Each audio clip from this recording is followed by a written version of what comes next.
Falamos a respeito da varíola dos macacos. O Japão emitiu hoje, em Tóquio, alerta de nível 1 contra a varíola dos macacos. As autoridades pediram que cidadãos japoneses ao redor do mundo tomem medidas de precaução para não contrair a doença. O alerta de nível 1 é o mais baixo da escala japonesa, que vai de 1 a 4.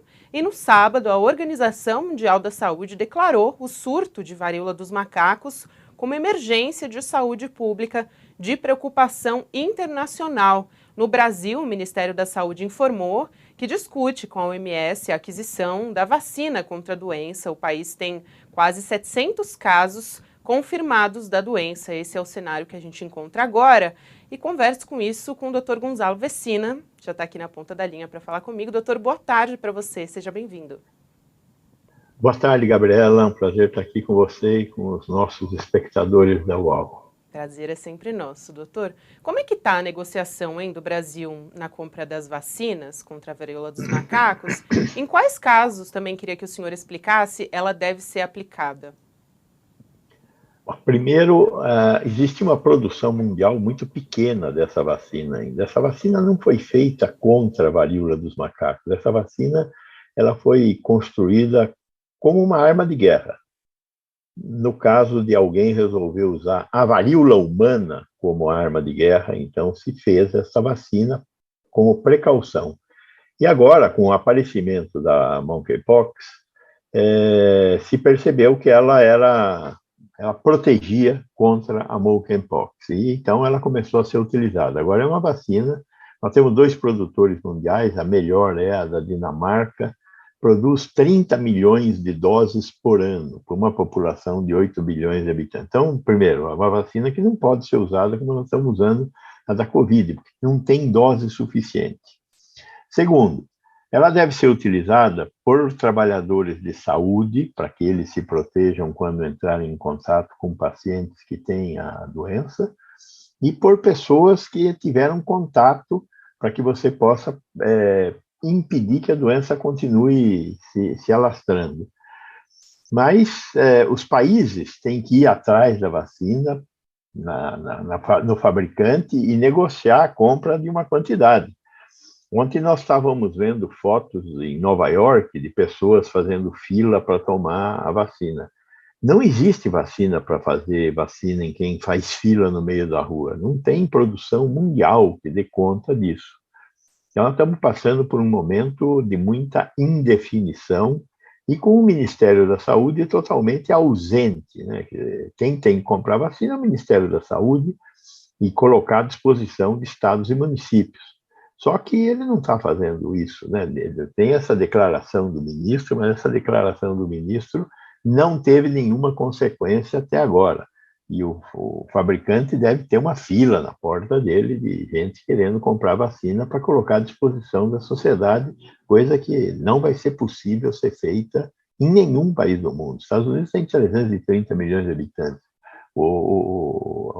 A comunidade europeia tem 550 milhões de habitantes.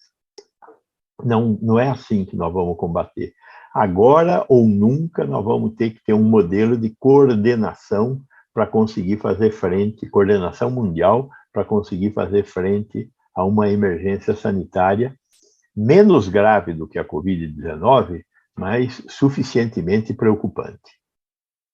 Doutor, até o senhor falou disso, era justamente o que eu ia perguntar, né? A OMS declarou aí emergência de saúde pública de interesse internacional, então, envolvendo a doença. Levando isso em consideração, quais são as medidas que devem ser adotadas pelos países e como é que o senhor está avaliando a atuação do Ministério da Saúde até agora em relação à varíola dos macacos? Vamos dizer o seguinte, em relação à segunda parte da sua pergunta, a atuação do Ministério da Saúde. Não existe Ministério da Saúde, então não tem atuação nenhuma. Essa é a minha consideração como médico sanitarista com mais de 40 anos de trabalho na área. O Ministério da Saúde está ausente. Não existe Ministério da Saúde. Os brasileiros que se freguem, porque é disso que nós estamos falando, já em relação à Covid-19 e agora em relação a essa doença. Nós temos mais de 700 pessoas infectadas no Brasil por essa doença. Cada estado está fazendo do jeito que dá. O que tem que ser feito? As pessoas têm que ser isoladas. É muito difícil isolar, porque grande maioria dessas pessoas que estão com essa doença são homens.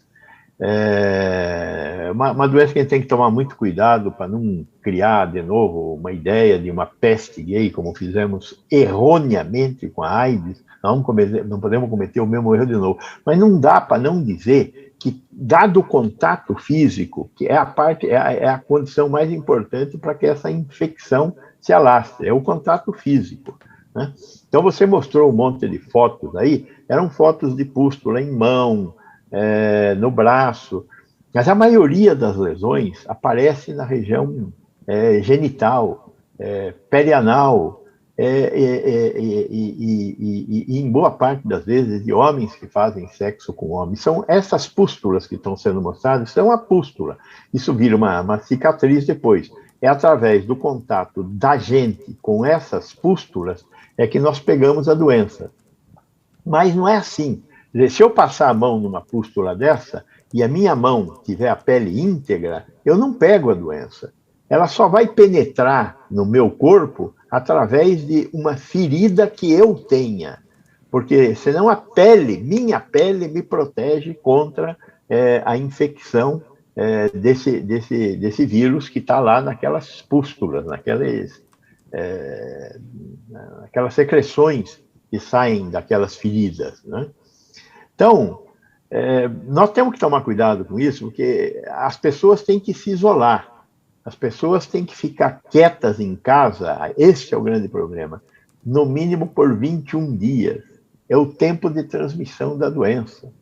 Nós estamos falando para jovens ativos, fique em casa durante 21 dias, não mantenha relações com outras pessoas, principalmente relações de proximidade, de contato, de esfregação, como é o caso de um ato sexual.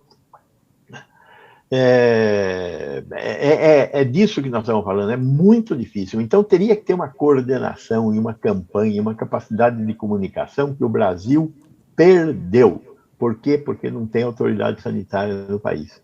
Então, nós não estamos nos comunicando e dizendo para as pessoas, fique em casa, não saia, e, eventualmente, inclusive, oferecendo tratamento para essas pessoas. Em Minas Gerais tem uma paciente grave. Nós já temos crianças e já temos mulheres contaminadas, infectadas por essa doença. Em Minas Gerais tem uma doente grave.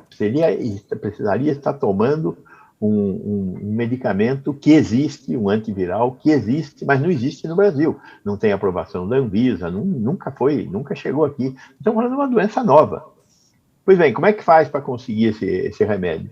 Tem que fazer uma importação emergencial, o Ministério da Saúde tem que usar suas disponibilidades jurídicas para driblar toda essa burocracia e trazer o remédio e pôr na mão lá dos médicos que estão tratando dessa mulher lá em Minas Gerais.